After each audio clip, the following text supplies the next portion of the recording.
All right, for more on this particular test match in Sydney, as well as a look back for the entire series, joining us is former India captain in Sunil Gavaskar. Sunny bhai, throughout this Border-Gavaskar series coverage, I've been introducing you as one half of the Border-Gavaskar Trophy.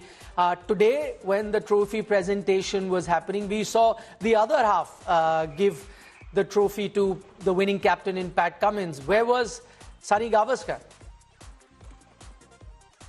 That is something that you need to ask Cricket Australia, because I haven't got any communication from Cricket Australia. They communicated with the TV channel that I was working for, Channel 7, here in Australia, that if Australia win the series, then it'll be Alan Border who will do the presentation.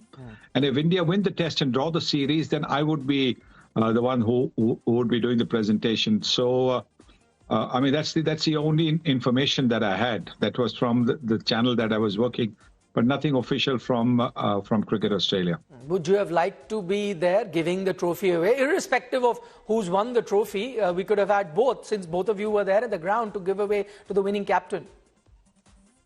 Oh, yes, I think so. I think the trophy is named after the two of us. So if both of us happen to be there, then both of us should have been there. Yes, I do feel that, yes. Okay, Sunil, let's get down to the test match. And this is going to be the biggest question that would be on the minds of every Indian cricket fan. 162 was the total, but the big question was whether Jasprit Bumrah will bowl or not. We got the answer to that. He wasn't available. What if Jasprit Bumrah was available to bowl today?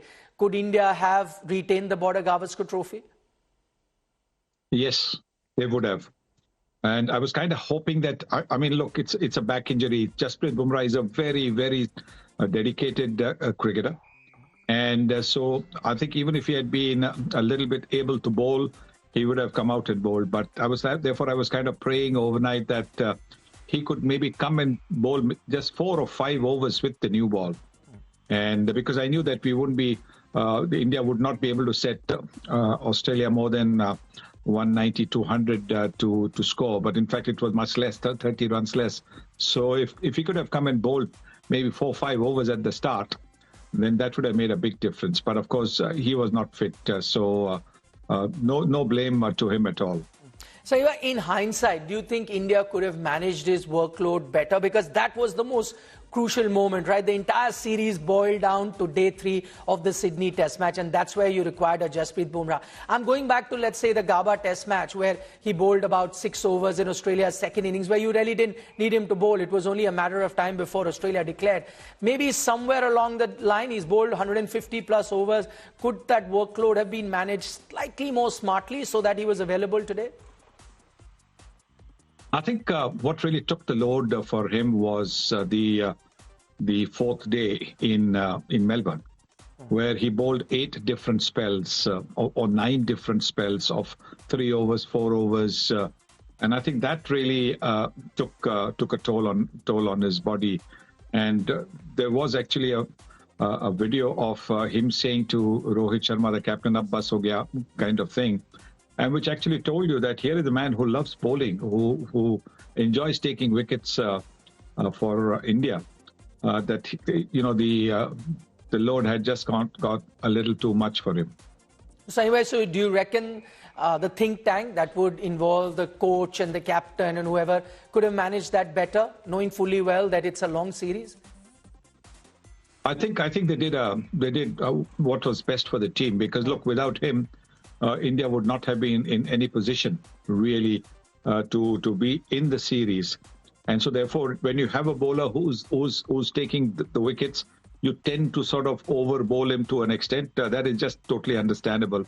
I don't think we can blame the team management for this, because they and even Jasprit Bumrah were only looking to do what was good for the Indian team at that particular point of time. So this is what happens, and I want your thoughts on the team selection in this particular test match. I think Washington Sundar just bowled that token over. Now, you knew when you must have seen the pitch overnight, we've discussed it for a long time, that this probably is the greenest Sydney track that we've seen. In a scenario like that, going in with 2 spinners, knowing fully well that you're going to underbowl maybe both spinners, but at least definitely one spinner, Could you have gone with a more recognized batter if that's the cushion that you needed? So I know you took Washington because you needed his batting, but if batting was needed, you could have gone with an out-and-out batter because you knew one spinner is going to be underbowled looking at those conditions. What did you make of the selection then for this test?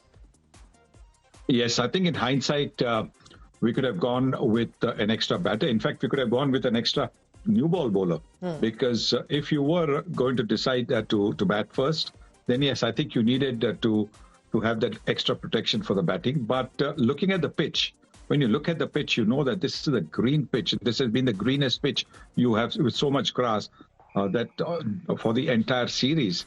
So clearly, I think that could have been considered that maybe you have an extra batter or an extra seam bowler. Do you think that has been the constant problem that India has had in this series? I remember the last two Border-Gavaskar trophies. You went to Australia, you won because you were playing 7 out-and-out batters, 4 bowlers. That would be your combination. This time, you've decided to go with multiple all-rounders. Do you feel or do you get a sense that somewhere that white ball thinking of having multiple all-rounders in Test cricket, that has crept into the Indian Test thinking as well? Yes, you could say that, I think because the Indian batting was not doing well, that they were looking to, lengthen the batting. But in trying to do that, they got into a situation where you were actually not able to get the balance of your team quite right.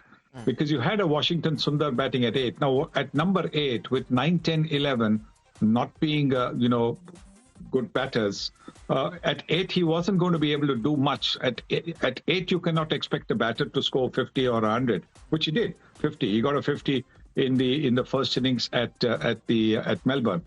But that is it. That is the way the Indian team selection was, that they were actually picking somebody who could do a bit of batting and bit of bowling.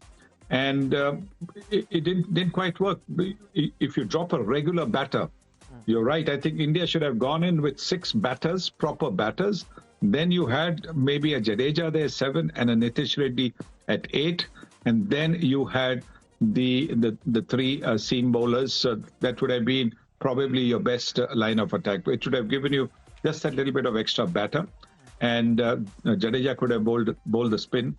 And Nitish Reddy could have been, as he was, your 4th seam bowler. So you had 5 bowling options anyway.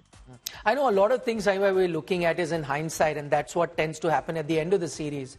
Looking at how Prithvi Krishna has bowled in this test match, should he have been your 3rd choice fast bowler ahead of Harshit Rana, Akashdeep? Because Harshit was again a greenhorn in Test cricket. You were just trying him. Nothing wrong that he's done. But Prithvi had played Test cricket. You knew that you had a Bumrah, you had a Siraj, of course, 1 and 2 in that pecking order.